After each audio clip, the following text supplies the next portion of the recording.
Dans ma précédente vidéo sur la Trinité, nous avons examiné la fonction de l'Esprit Saint et déterminé que, quoi qu'il soit, il ne s'agit de toute façon pas d'une personne, et qu'il n'est donc pas le troisième pied d'un tabouret trinitaire.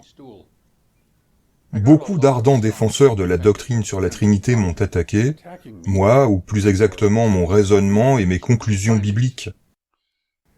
J'ai trouvé révélatrice une accusation en particulier. On m'accuse beaucoup de ne pas comprendre la doctrine sur la Trinité. On me dit que je tombe dans le piège rhétorique de l'épouvantail, mais que, si je comprenais vraiment la Trinité, alors je verrais où mon raisonnement défaille. Ce qui me frappe, c'est que ces contradicteurs n'accompagnent jamais leurs accusations d'une explication claire et concise de ce qu'ils comprennent de la Trinité. Or, la doctrine sur la Trinité est bien connue. On en a publié la définition il y a 1640 ans. Ce que j'en conclus, c'est qu'ils ont leur propre définition de la Trinité, et qu'elle ne correspond pas à la définition officielle que les évêques de Rome avaient publiée à l'origine. Soit c'est cela, soit ils se contentent de me dénigrer faute de pouvoir me démentir sur le fond. Lorsque j'ai décidé de réaliser cette série de vidéos sur la Trinité, c'était pour aider les chrétiens à se rendre compte qu'un faux enseignement les égare.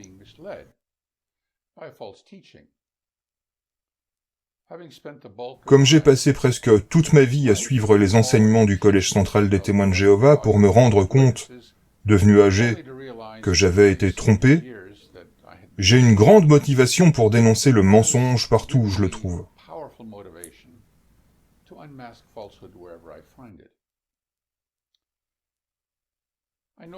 Je sais, pour en avoir subi, combien ces mensonges sont préjudiciables. Pourtant, quand j'ai appris que, aux États-Unis, 4 évangéliques sur 5 croient que Jésus est la première et la plus importante des créatures de Dieu le Père, et que 6 sur 10 pensent que l'Esprit Saint est une force et non une personne, je me suis dit que j'étais peut-être en train d'enfoncer une porte ouverte. C'est vrai que Jésus ne peut pas être à la fois une créature et pleinement Dieu.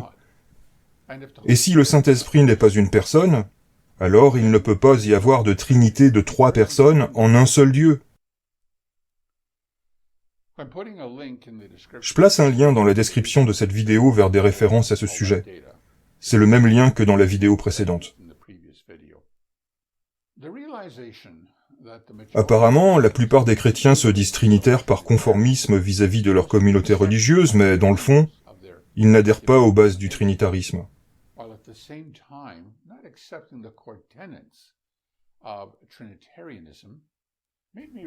J'en conclus qu'une approche différente s'impose. J'aime à penser que de nombreux chrétiens partagent mon désir de connaître pleinement et précisément notre Père Céleste. Bien sûr, c'est le but de toute une vie, de la vie éternelle d'après ce que nous dit Jean 17,3. Et pour ça, il faut prendre un bon départ, et donc partir d'une solide base de vérité.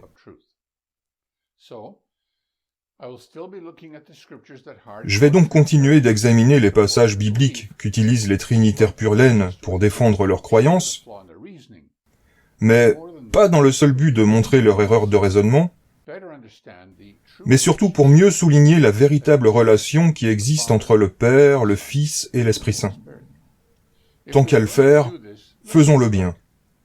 Partons d'une base qui nous rassemble tous, une base conforme aux Écritures et à la nature. Pour ce faire, débarrassons-nous de nos a priori. Commençons par les termes monothéisme, énothéisme et polythéisme. Un trinitaire se considérera monothéiste parce qu'il croit en un seul Dieu, même composé de 3 personnes. Il prétendra que la nation d'Israël était également monothéiste. À ses yeux, le monothéisme est bon, tandis que l'énothéisme et le polythéisme sont mauvais. Pour qu'on se comprenne bien, explicitons les termes. On définit le monothéisme comme la doctrine ou croyance qui n'admet qu'un seul Dieu. L'énothéisme est le culte rendu à un seul Dieu sans nier l'existence d'autres dieux. Le polythéisme, c'est la conception philosophique ou religieuse qui admet plusieurs dieux. Cela dit, débarrassons-nous de ces termes. Pourquoi ? Simplement parce que si on se réfère déjà à ces notions avant le début de nos recherches, alors on se ferme d'emblée à une éventuelle autre possibilité qu'aucun de ces termes ne peut correctement englober. Comment être sûr que l'un de ces termes décrive précisément la nature divine et le culte que nous lui devons ? Ça se trouve, aucun d'entre eux ne convient, tous manquent la cible. Il se pourrait que, une fois nos recherches achevées, on doive forger un nouveau terme pour décrire précisément ce qu'on aura découvert. Pour commencer, faisons table rase du passé. Se lancer dans une recherche avec un a priori, c'est s'exposer au biais de confirmation. Nous pourrions, sans le vouloir, négliger les indices qui contredisent nos a priori et accorder trop de valeur à ceux qui vont dans notre sens. Nous pourrions ainsi prendre le risque de passer à côté d'une découverte majeure que nous n'aurions jamais envisagée. Bon, eh bien, allons-y. Par où commencer ? Vous pensez certainement qu'on pourrait commencer par le commencement, en l'occurrence le commencement de l'univers. Le premier livre de la Bible s'ouvre sur cette déclaration « Au commencement, Dieu créa les cieux et la terre » Genèse 1:1. Mais il y a peut-être mieux pour commencer. Pour trouver quelque chose sur la nature de Dieu, il faudrait pouvoir remonter jusqu'avant le commencement. Je vais formuler une assertion erronée, une absurdité. On verra si vous trouvez l'anomalie. À un moment donné, avant l'existence de l'univers, Dieu existait. Cette assertion semble conforme à la logique. Sauf que non. Voici pourquoi. Le temps qui passe fait si intrinsèquement partie de nos vies que nous n'y pensons pas ou peu. Il est tout simplement là. Mais qu'est-ce que le temps au juste ? Pour nous, le temps est une constante, il s'impose à nous, il nous pousse sans arrêt vers l'avant. Nous sommes comme des objets flottant dans une rivière, emportés par le courant, incapables de le ralentir ou de l'accélérer.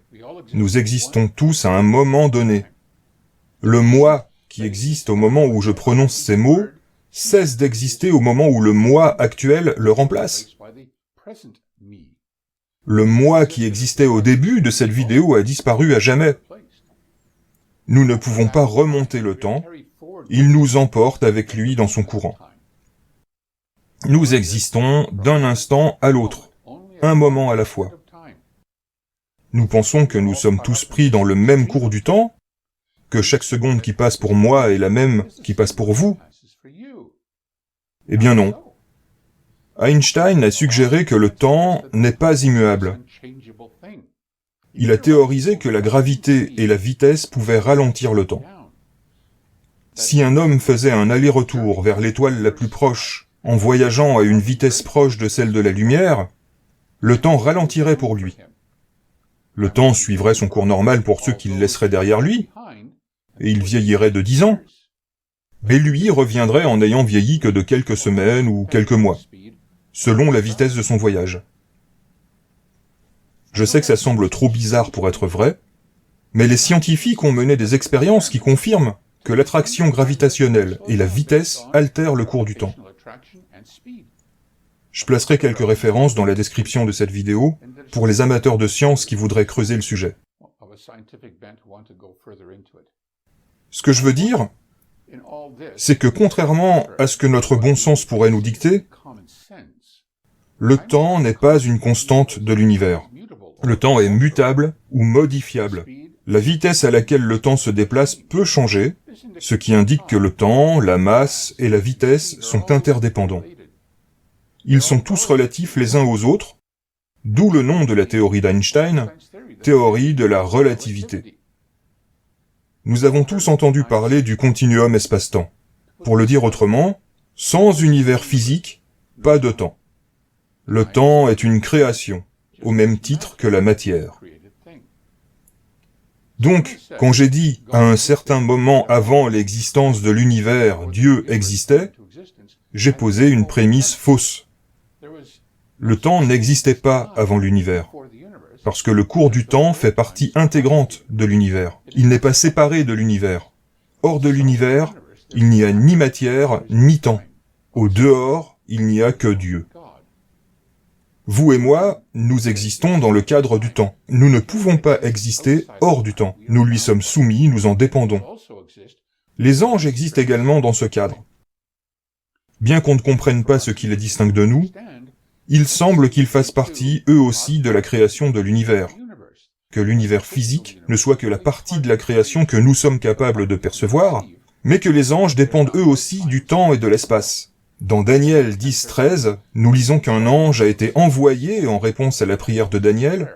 Il est venu à Daniel de l'endroit où il se trouvait, mais il a été retenu 21 jours par un ange adverse et n'a été libéré que lorsque Michel, l'un des principaux anges, lui est venu en aide.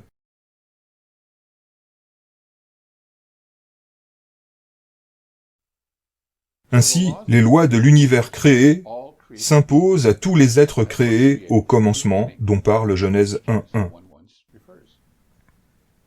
Dieu, en revanche, existe hors de l'univers, hors du temps, hors de toute chose. Il ne dépend de rien, ni de personne, mais tout dépend de lui. Lorsqu'on dit que Dieu existe, on n'évoque pas la vie sans fin dans le cours du temps. On fait référence à un état. Dieu est, tout simplement. Il est. Il existe. Il n'existe pas d'un instant à l'autre comme vous et moi. Il est, tout simplement. Vous avez peut-être du mal à comprendre comment Dieu pourrait exister hors du temps, mais il n'est pas nécessaire de le comprendre, il suffit pour nous de l'accepter. Comme je l'ai dit dans la vidéo précédente de cette série, nous sommes comme un aveugle-né qui jamais n'a vu un rayon de lumière. Comment un tel aveugle pourrait-il comprendre le rouge, le jaune ou le bleu ? Il peut pas les comprendre, et nous ne pouvons pas lui décrire les couleurs de manière qu'il saisisse de quoi il s'agit. Il doit simplement accepter sur parole qu'elles existent. Quel nom peut porter un être ou une entité qui existe hors du temps? Quel nom serait suffisamment unique pour qu'aucune autre intelligence n'y ait droit? Dieu lui-même nous donne la réponse. On la trouve dans Exode 3:13. Je vais lire dans la Bible pastorale de Maretsu. Moïse dit à Dieu, « Quand j'irai trouver les Israélites et leur dirai, « Le Dieu de vos pères m'a envoyé vers vous », s'ils me demandent quel est son nom, que leur répondrai-je? Dieu répondit à Moïse, « Je suis qui je suis ». Et il ajouta, « Voici ce que tu répondras aux Israélites, celui qui se nomme Je suis m'envoie vers vous. » Dieu dit encore à Moïse, « Ainsi parleras-tu aux Israélites, Yahvé, le Dieu de vos pères, le Dieu d'Abraham, le Dieu d'Isaac et le Dieu de Jacob m'envoie vers vous. C'est là mon nom pour l'éternité, c'est ainsi qu'on m'appellera dorénavant. » Exode 3:15, Maretsu. Dieu donne ici son nom deux fois. Le premier est « Je suis », c'est-à-dire « Eyeh » en hébreu pour « J'existe » ou « Je suis ». Puis il dit à Moïse que ses ancêtres le connaissaient sous le nom de YHWH, que nous traduisons par l'Éternel, Yahvé ou Jéhovah, voire par Yehovah. Ces mots en hébreu sont des verbes et sont exprimés au temps du verbe. Il s'agit d'une étude intéressante qui mérite notre attention, mais d'autres ont fait un excellent travail d'explication. Je ne vais donc pas réinventer la roue ici. Je vais plutôt mettre un lien dans la description vers 2 vidéos qui vous fourniront les renseignements nécessaires pour mieux comprendre la signification du nom de Dieu. Disons que, pour nos besoins aujourd'hui, seul Dieu peut s'appeler « J'existe » ou « Je suis ». Quel droit un humain peut-il avoir sur un tel nom? Job dit, « L'homme, né de la femme, vit peu de temps et il est submergé d'ennui. Il apparaît tel une fleur, puis il fane. Il s'enfuit tel une ombre et disparaît. » Job 14, 1 et 2, traduction du Monde Nouveau. Notre éphémère existence nous empêche de porter à bon droit un tel nom. Seul Dieu a toujours existé et existera toujours. Seul Dieu existe au-delà du temps. J'en profite pour préciser que j'utilise le nom Jéhovah pour désigner YHWH. Je préfère Yehovah, parce que je pense que c'est plus proche de la prononciation originale, mais un ami m'a aidé à voir que si j'utilise Yehovah, alors en toute cohérence, je devrais utiliser Yeshua pour Jésus, puisque son nom contient le nom divin sous sa forme abrégée.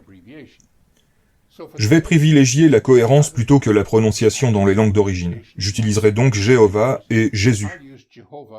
De toute façon, je ne crois pas que la prononciation précise soit un problème. Certains font tout un plat de la prononciation exacte,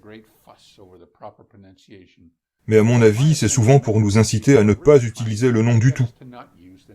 Et ergoter sur la prononciation a tout d'une ruse. De toute façon, même si on connaissait sa prononciation exacte en hébreu ancien, la population mondiale dans sa majorité ne pourrait même pas l'utiliser. Je m'appelle Eric, mais lorsque je vais dans un pays d'Amérique latine, rares sont les personnes qui prononcent correctement mon prénom. Le C final tombe, il est parfois remplacé par un S. On m'appellera alors Eri ou Eris. Alors ce serait fou de croire que ce qui importe aux yeux de Dieu soit la prononciation exacte de son nom. Ce qui compte pour lui, c'est qu'on comprenne ce que son nom représente. Les noms hébreux ont un sens. J'aimerais maintenant m'arrêter un instant. Vous pensez peut-être que ce développement sur le temps, sur les noms et sur l'existence est très théorique, et que ça n'a aucun rapport avec votre salut. Moi, je pense le contraire. Parfois, la vérité la plus profonde est cachée au grand jour. Elle a toujours été devant nos yeux, bien en vue, mais nous ne l'avions jamais vraiment comprise. Et c'est le cas ici, à mon avis. Je vais l'expliquer en reprenant les principes que nous venons d'aborder point par point. Jéhovah est éternel. Jéhovah n'a pas de commencement. Jéhovah existe avant le temps et hors du temps. Les cieux et la terre de Genèse 1.1 ont eu un commencement. Le temps fait partie de la création des cieux et de la terre. Toutes les choses dépendent de Dieu. Dieu ne dépend de rien, même pas du temps. Est-ce que vous approuvez ces 7 affirmations? N'hésitez pas à prendre le temps d'y réfléchir. Les considérez-vous comme des axiomes, c'est-à-dire des vérités évidentes et indiscutables? Dans ce cas, vous avez tout ce qu'il vous faut pour réprouver la doctrine sur la Trinité. Vous avez également tout ce qu'il vous faut pour rejeter le socinianisme. Étant donné que ces 7 affirmations sont des axiomes, Dieu ne peut pas exister en tant que Trinité. Et nous ne pouvons pas dire non plus que Jésus-Christ ne soit venu à l'existence que dans le ventre de Marie, comme le font les sociniens. Puis-je dire qu'accepter ces 7 axiomes élimine la possibilité de ces enseignements répandus? Je suis sûr que les trinitaires accepteront ces axiomes, tout en disant que ça ne change rien à la divinité telle qu'ils la comprennent. Très bien. J'ai affirmé quelque chose, il me faut donc en apporter la preuve. Commençons par tout ce qu'implique le point numéro 7, Dieu ne dépend de rien, même pas du temps. Ce qui pourrait embrouiller notre perception, c'est le malentendu sur ce qui est possible pour Jéhovah Dieu. Nous pensons généralement que tout est possible pour Dieu. D'ailleurs, c'est ce que la Bible enseigne. Les regardant droit dans les yeux, Jésus leur dit, « Pour les hommes, c'est impossible, mais pour Dieu, tout est possible. » Matthieu 19, 26. Pourtant, à un autre endroit, on trouve cette déclaration apparemment contradictoire. « Il est impossible que Dieu mente. » Hébreux 6, 18. Nous devrions nous réjouir qu'il soit impossible que Dieu mente, car s'il pouvait mentir, il pourrait aussi commettre d'autres mauvaises choses. Imaginez un Dieu tout-puissant qui puisse commettre des actes immoraux comme, je sais pas, torturer des gens en les brûlant vifs, puis utiliser son pouvoir pour les garder vivants pendant qu'il les grille encore et encore, sans jamais leur permettre de s'échapper siècle après siècle.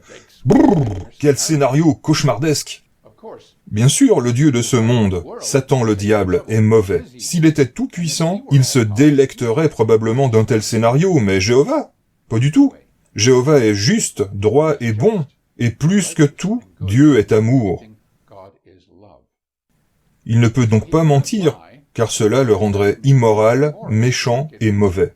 Dieu ne peut rien faire qui corrompe sa personnalité, qui le limite de quelque manière que ce soit, ou qui le soumette à qui que ce soit ou à quoi que ce soit. Bref, Jéhovah Dieu ne peut rien faire qui le diminuerait. Pourtant, les paroles de Jésus selon lesquelles pour Dieu tout est possible sont également vraies. Regardez le contexte. Jésus souligne que rien de ce que Dieu veut accomplir dépasse sa capacité à le faire.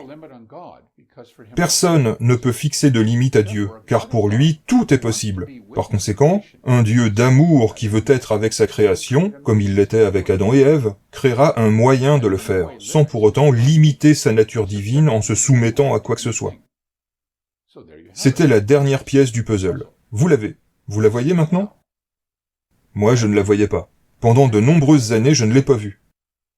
Pourtant, comme tant de vérités universelles, elle est assez simple et assez évidente une fois retirés nos œillères, nos préjugés, nos a priori religieux. Qu'ils proviennent de l'organisation des témoins de Jéhovah, de l'Église catholique, ou de toute autre institution qui diffuse de faux enseignements sur Dieu. La question est la suivante. Comment Jéhovah Dieu, qui existe hors du temps et qui ne dépend de rien, peut-il entrer dans sa création et se soumettre au cours du temps?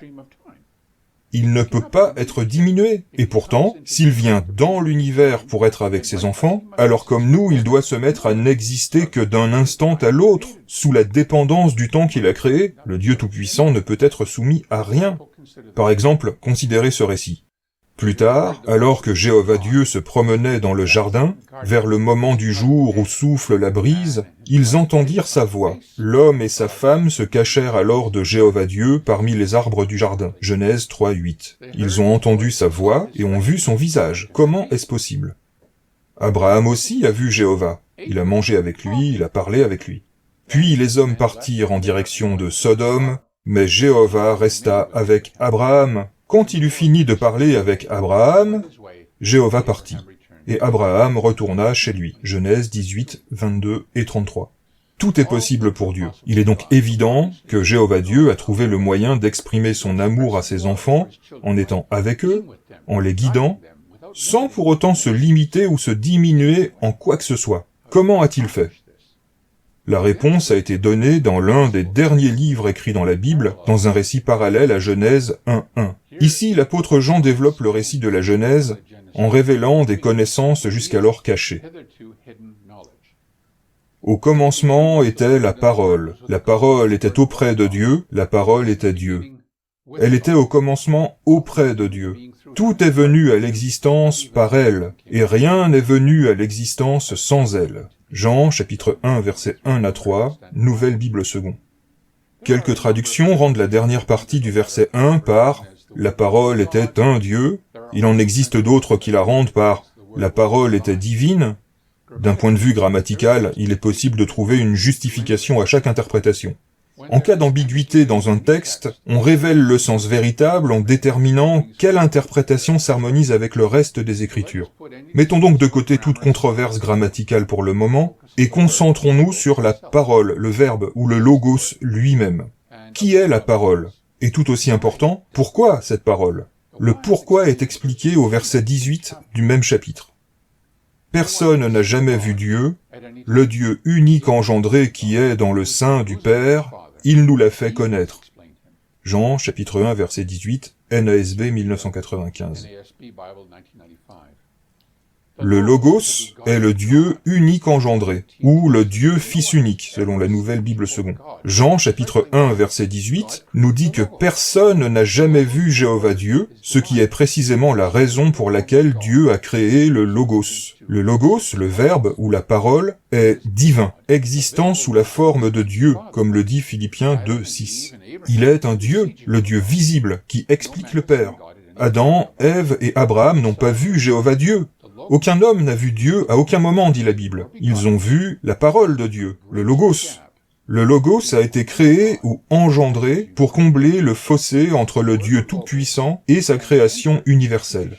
Le Verbe, ou Logos, peut entrer dans la création, mais il peut aussi être avec Dieu. Puisque Jéhovah a engendré le Logos avant la création de l'univers, tant l'univers spirituel que l'univers physique, le Logos existait avant le temps lui-même. Il est donc éternel comme Dieu. comment un être engendré peut-il ne pas avoir de commencement? Parce que, sans le temps, il n'y a ni début, ni fin. L'éternité n'est pas linéaire. Pour le comprendre, il faudrait que vous et moi maîtrisions des aspects du temps et de l'absence de temps qui, à ce jour, nous dépassent complètement. Encore une fois, nous sommes comme des aveugles qui essaient de comprendre la couleur. Il y a des choses que nous devons nous contenter d'accepter, parce qu'elles sont clairement énoncées dans les Écritures et qu'elles nous dépassent. Jéhovah nous dit, « Car mes pensées ne sont pas vos pensées, et vos voies ne sont pas mes voies, dit l'Éternel. Autant les cieux sont élevés au-dessus de la terre, autant mes voies sont élevées au-dessus de vos voies, et mes pensées au-dessus de vos pensées. Comme la pluie et la neige descendent des cieux et n'y retournent pas sans avoir arrosé, fécondé la terre et fait germer les plantes, sans avoir donné de la semence au semeur et du pain à celui qui mange, ainsi en est-il de ma parole, qui sort de ma bouche. Elle ne retourne point à moi sans effet, sans avoir exécuté ma volonté et accompli mes desseins. » Ésaïe, chapitre 55, versets 8 à 11, second 1910. Disons simplement que le Logos est éternel, mais qu'il a été engendré par Dieu, et qu'il est donc subordonné à Dieu. Pour nous aider à comprendre l'incompréhensible, Jéhovah utilise l'analogie d'un père et de son enfant, mais le Logos n'est pas né comme un bébé humain. Nous pourrions peut-être comprendre cela de la façon suivante. Ève n'est pas née, elle n'a pas été créée comme Adam, mais elle a été tirée de sa chair, de sa nature. Elle était donc chair, de même nature qu'Adam, mais elle n'était pas Adam. Le Verbe est divin, parce qu'il est fait de Dieu, unique dans toute la création en étant le seul engendré de Dieu. Pourtant, comme tout fils, il est distinct du Père, il n'est pas Dieu, mais un être divin à part entière, une entité distincte, un Dieu, c'est vrai, mais le Fils du Dieu Tout-Puissant. S'il était Dieu lui-même, il ne pourrait pas entrer dans la création pour être avec les fils des hommes, car Dieu ne peut pas être diminué. Je vais l'expliquer comme ça. Au cœur de notre système solaire se trouve le Soleil. Au cœur du Soleil, la matière est si chaude qu'elle rayonne à 27 millions de degrés. Si vous pouviez téléporter un morceau du noyau du Soleil de la taille d'une bille dans la ville de New York, vous anéantiriez instantanément la ville sur des kilomètres à la ronde. Il y a des milliards de soleils dans des milliards de galaxies, et celui qui les a créés est plus grand que tous. S'il entrait dans le temps, il effacerait le temps. S'il entrait dans l'univers, il anéantirait l'univers. Sa solution à ce problème a été d'engendrer un Fils qui puisse se manifester aux hommes, comme il l'a fait sous la forme de Jésus. On pourrait donc dire que Jéhovah est le Dieu invisible, tandis que le Logos serait le Dieu visible. Mais il ne s'agit pas du même être. Lorsque le Fils de Dieu, le Verbe, parle au nom de Dieu, il est, à toutes fins utiles, Dieu. Pourtant, l'inverse n'est pas vrai. Lorsque le Père parle, il ne parle pas au nom du Fils. Le Père fait ce qu'il veut, le Fils, lui, fait ce que le Père veut. Il dit « Amen, amen, je vous le dis, le Fils ne peut rien faire de lui-même, sinon ce qu'il voit faire au Père. Ce que celui-là fait, en effet, le Fils aussi le fait pareillement. Car le Père est ami du Fils, et il lui montre tout ce que lui-même fait. Il lui montrera des œuvres plus grandes encore, pour que vous soyez étonnés. En effet, tout comme le Père réveille les morts et les fait vivre, ainsi le Fils fait vivre qui il veut. De plus, le Père ne juge personne, mais il a remis tout le jugement au Fils, pour que tous honorent le Fils comme ils honorent le Père. Celui qui n'honore pas le Fils n'honore pas le Père qui l'a envoyé. Moi, je ne peux rien faire de moi-même. Je juge selon ce que j'entends, et mon jugement est juste, parce que je ne cherche pas ma volonté, mais la volonté de celui qui m'a envoyé. Jean, chapitre 5, versets 19 à 23 et verset 30, Nouvelle Bible seconde. Dans un autre passage, on lit « Et étant allé un peu plus avant, il se jeta le visage contre terre, priant et disant « Mon Père, s'il est possible que cette coupe passe loin de moi, toutefois, non pas comme je veux, mais comme tu veux. » Matthieu, chapitre 26, verset 39, Osterwald. En tant qu'individu, qu'être sensible, créé à l'image de Dieu, le Fils a sa propre volonté, mais cette volonté est soumise à celle de Dieu, de sorte que lorsqu'il agit en tant que parole de Dieu, le Logos, Dieu visible envoyé par Jéhovah, manifeste la volonté du Père qu'il représente. C'est vraiment le propos de Jean chapitre 1 verset 18. Le Logos, le Verbe ou la parole, peut être avec Dieu parce qu'il existe sous la forme de Dieu. C'est quelque chose que l'on ne peut dire d'aucun être sensible. Paul dit aux Philippiens, « Lui dont la condition était celle de Dieu, il n'a pas estimé comme une proie à arracher d'être égal avec Dieu, mais il s'est dépouillé lui-même en prenant la condition d'esclave, en devenant semblable aux hommes. Après s'être trouvé dans la situation d'un homme, il s'est humilié lui-même en devenant obéissant jusqu'à la mort sur la croix. C'est pourquoi aussi Dieu l'a souverainement élevé et lui a donné le nom qui est au-dessus de tout nom, afin qu'au nom de Jésus, tout genou fléchisse dans les cieux, sur la terre et sous la terre, et que toute langue confesse que Jésus-Christ est Seigneur, à la gloire de Dieu le Père. » Philippiens, chapitre 2, versets 5 à 9, Bible à la colombe. Nous apprécions ici la nature subordonnée du Fils de Dieu. Il était avec Dieu, existant dans l'éternité intemporelle sous la forme de Dieu, sous la forme de l'essence éternelle de Jéhovah, faute d'un meilleur terme. Mais le Fils ne peut revendiquer le nom de YHWH, je suis ou j'existe, car Dieu ne peut pas mourir ou cesser d'exister. Mais le Fils le peut, et il l'a fait pendant 3 jours. Il s'est vidé de lui-même, devenant un être humain, soumis à toutes les limites de l'humanité, même à la mort sur une croix. Jéhovah Dieu ne pouvait pas faire ça. Dieu ne peut pas mourir ni subir les humiliations que Jésus a subies. Si Jésus n'avait pas préexisté en tant que Logos, si Jésus n'était pas subordonné, également connu comme la parole de Dieu en Révélation 19:13, alors Dieu n'aurait pas eu le moyen d'interagir avec sa création. Jésus est le pont qui relie l'éternité au temps. Si Jésus n'existe que depuis sa conception dans le sein de Marie, comme certains le prétendent, comment Jéhovah Dieu a-t-il interagi avec sa création, tant angélique qu'humaine? Si Jésus est pleinement Dieu, comme l'affirment les Trinitaires, alors on revient au point de départ, à savoir que Dieu ne peut pas se réduire au statut de créature soumise au temps.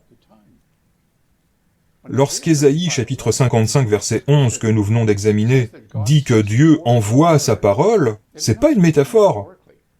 Le Jésus préexistant était et est l'incarnation de la parole de Dieu. Considérons Proverbe chapitre 8. « L'Éternel m'a créé la première de ses œuvres, avant ses œuvres les plus anciennes. J'ai été établi depuis l'éternité, dès le commencement, avant l'origine de la terre.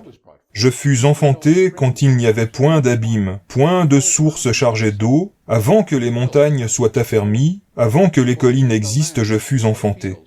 Il n'avait encore fait ni la terre, ni les campagnes, ni le premier atome de la poussière du monde. Lorsqu'il disposa les cieux, j'étais là. Lorsqu'il traça un cercle à la surface de l'abîme, lorsqu'il fixa les nuages en haut, et que les sources de l'abîme jaillirent avec force, lorsqu'il donna une limite à la mer pour que les eaux n'en franchissent pas les bords, lorsqu'il posa les fondements de la terre, j'étais à l'œuvre auprès de lui.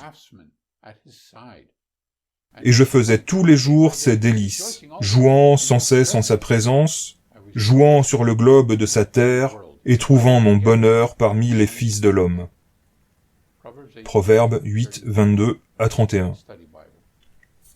La sagesse, c'est la mise en pratique de la connaissance. Au fond, la sagesse, c'est la connaissance en action. Dieu connaît toutes choses, sa connaissance est infinie, mais la sagesse n'existe que lorsqu'il applique cette connaissance. Ce proverbe ne parle pas de Dieu créant la sagesse comme si cette qualité n'existait pas déjà en lui. Il parle de la création des moyens par lesquels la connaissance de Dieu agit. Sa parole, le Fils qu'il a engendré, par qui et pour qui l'univers a été créé, a mis en pratique la connaissance de Dieu.